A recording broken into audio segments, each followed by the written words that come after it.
Well, coming up this Saturday, the Serie A leaders Inter take on Juventus in one of the league's best derbys, the Derby d'Italia. And earlier this season, we were treated to a 7-goal thriller that saw Juve come out on top.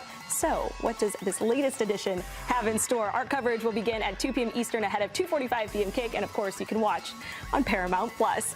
And ahead of this marquee matchup, we are joined by Juve defender Lloyd Kelly. Lloyd, thanks so much for taking the time to join the show. And I know you've got a familiar face here with us in Troy Deeney.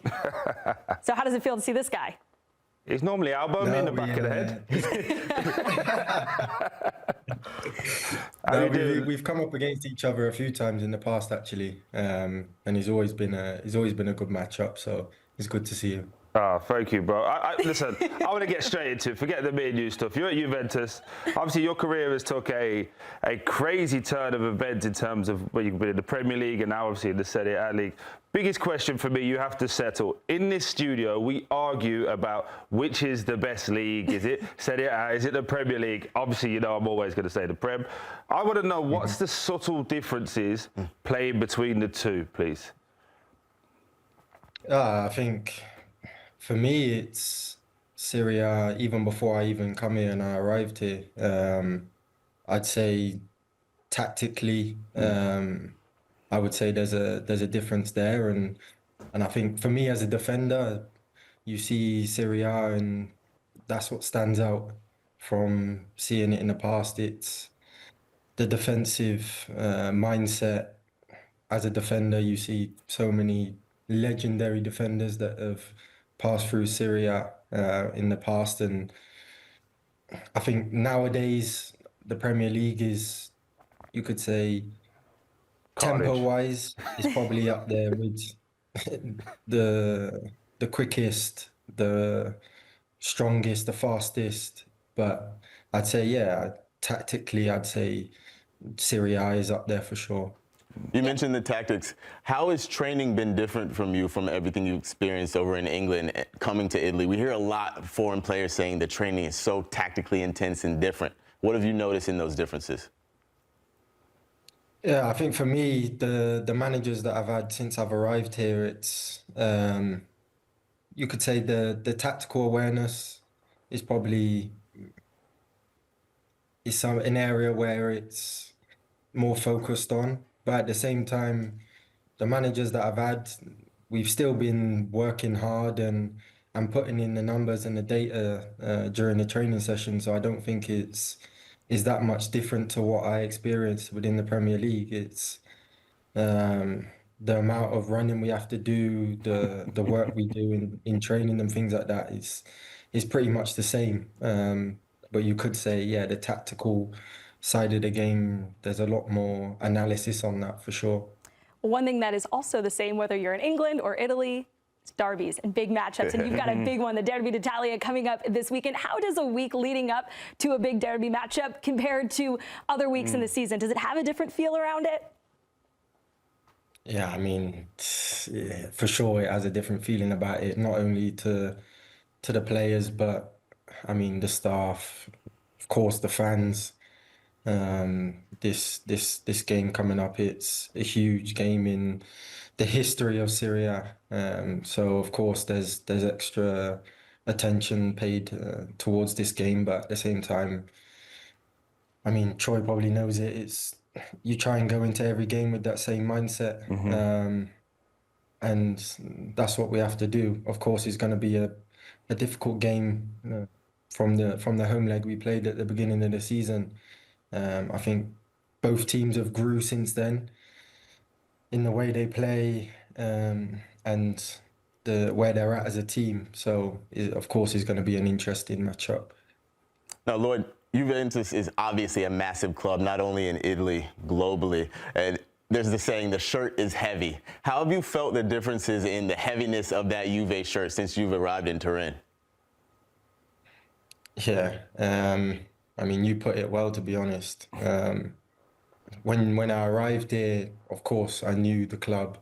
I knew the stature of the club and what it means to play for Juventus. But I think it took a little bit of time to settle in and get my head down and really focus on what needs to be focused on, and that's performing. At the end of the day, you're here to live and breathe this shirt, and that's the way it has to be when you play for Juventus. Yeah, the shirt wasn't looking too heavy on that strike right there, my man. Oh my gosh, that was incredible. Your only goal of the season coming against Inter, 4-3 the final in that one. It was absolutely crazy, but walk us through this. I'll be honest, it came as a bit of surprise. I didn't really know what was going to happen, but Bremer done well to obviously keep it alive and put it back across. And I was debating whether to take a touch or not, but luckily it paid off. It's a nice finish, bro. I didn't know you had that in the back. I'm not gonna lie. Look, I want to talk to one of my favourite players anyway is Weston McKennie. I think the attributes, every time I've watched Juventus from afar, it's always been like, no one wants Weston McKennie, he needs to go. He stays, he outworks everyone. By the end of the season, he becomes one of the most important players. Can you just talk to how his attributes are mentally, dealing with the noise, still getting on with his job? But then he seems to be like he doesn't change his approach, Lloyd. Even now, like he's scoring a lot more, but he's still level-headed, he's the same guy. And as we know, that's very rare in football, isn't it? Most people go up and down depending on how they're playing. No, exactly. And I think the consistency of his performances so far this season, no matter what's been going on, is a testament to him, really. I mean, like you said, his mentality going into training, going into games, has always been the same. And I think you have to have that. And he's one of these players that you can rely on in pretty much every situation. And I mean, the amount of different positions he's played so far this season, it doesn't matter where he plays, he always puts in the work and provides for the team. Yeah, and we've seen that tone setter, kind of vibe that he's brought, being a leader in this group. And just hearing the way you talk about him, it's been fun to watch how much this team has come together. And one of the best ways we've seen that is in the team goal celebration. So how did that come about? Whose idea was it? Can you just give us a little behind the curtain peek into what that is all about? Yeah, it was just a conversation that we were having at lunch. I was actually included in that, but then as the game goes on and things like that, it's those guys were busy doing the celebrations and things like that. But it's nice to see. So I got left out of that, unfortunately. No bitterness, though. No bitterness. No. But it's nice to see, to be honest. It brings a different element to the game, and yeah, it's something that obviously we enjoy. Obviously, when we score, we do it. So the more we score, you'll be able to see more celebrations. Yeah, Lloyd, we're going to go into a little game called This and That. First off, just remember you're English, bro. Just first off, that's all I'm going to say. I'm not trying to change the way you answer the question. But Juventus, and I'm a fashion guy, and I love the kits. And looking at the top you got on now, how has the Juventus style changed recently, and how enjoyable is it, as we both know, wearing ugly training kits, wearing ugly kits? How does it make you feel as a player wearing the nice fits that they've got now? I've bought 2 or 3 myself, so if you want to get them to send me a few, I've got 4 kids, it's getting a bit harsh out here, do you know what I mean? Sort me out. No, I got you. Oh, thank you, bro. That's on wax, too. No, it's definitely changed. Yeah, it's definitely changed for sure. I mean, even from when I started my career, I mean, heavy, baggy, like the jumpers and things like that. I mean, the kits that we've had so far this season have been amazing. And then obviously the exclusive match day tops that we sometimes do as well. And it's cold, it's bro. a nice feeling it's a nice feeling being able to put on something that you actually like as well, you know what I mean? Yeah, of course. The good, feel good, play good, right? Yeah. Ali. Okay, without further ado, be nice now. Here's our game. And it's going to be a game of this or that, Lloyd, comparing England and Italy. So we're going to start with this or that, England versus Italy, better food. Oh, well, that's a given. He knows what to do with that one. We can't take And that this is one. just your own personal opinion and preference. Okay. I like how he's pretending You know to think what? about it. Hey, what you saying? The pasta's not the same as beans on toast. Yeah, I'll go Italy. Yeah. Italy.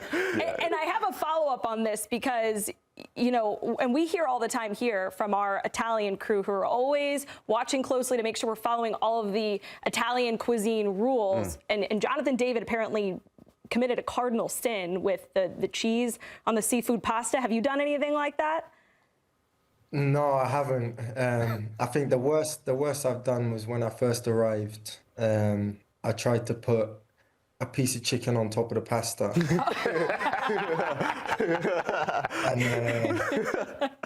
And one of the players just you got looked at one me of and these. said, yeah. This one. Just a little extra protein. There's nothing wrong with that. Okay, next one. You ready? This or that, England versus Italy, better weather. Oh, that's close. Yeah, easy. Italy. Italy's better. Yeah. Claudia said earlier in the show it's been raining since the start of 2026 every day. Mediterranean weather versus English weather. I think he's easy Italy, man. All right, cool. I'll be honest. I know we're going to lose heavy on this, Lloyd, but I'm just trying to make it sound like England's good. You know He what I at mean? least thought about the food, man. He made it like a fight on the food. Okay. Okay, well, you know what? Maybe I don't know the answer to this one. We'll see what Lloyd has to say. England versus Italy, better day off activities. Oh. That's a good shot. Remember, I've heard some stories, Lloyd. It's a morning show. Blackmail vibes. You know what? I'll go with England on this one. There we go. Okay. I got one, bro. only needed one. that You was just it. needed one, right? Yeah. Now we're Yeah, gonna I'll bring, go now with we're gonna bring it back around to the fashion that Troy was talking about earlier. This or that, England versus Italy, better fashion. That's a tough one, actually. London does exist. It's true. It is tough. I'd say I'll go England because it has a lot more diversity. All right. Is that a tie? I wasn't The keeping score. 2-2 so far. 2-2. 2-2 so far. yeah. All right. You happy with that, Yeah, Troy? I'm really happy with that. Not only am I happy with that because he's actually true, I know how many people behind the scenes are fuming with that answer. So I'm so happy that you said that as well. The comments are just flying in like, how dare you say? Yeah, for sure. No one can touch Italy with fashion. Yeah, the England versus Italy debates go well beyond just what happens on air here at the network. But Lloyd, thanks so much for taking the time to join us and wishing you the best of luck this We don't have a weekend. tiebreaker for him. No, we don't. Sorry. Next time he's on. How Next about time that? you're on, there you are. I've got Thank a you, I question, but I'm appreciate not it. allowed to ask it. That's what they've told me in my ear. Yep, so instead, we're going to go to a break, everybody. Yep, match day 25 in Serie A kicks off this weekend with the Derby d'Italia. Thanks for watching this video from Morning Footy. For all news and insights regarding leagues around the world like EFL, Serie A, and all UEFA competitions, both men's and women's, don't forget to sign up for Paramount+.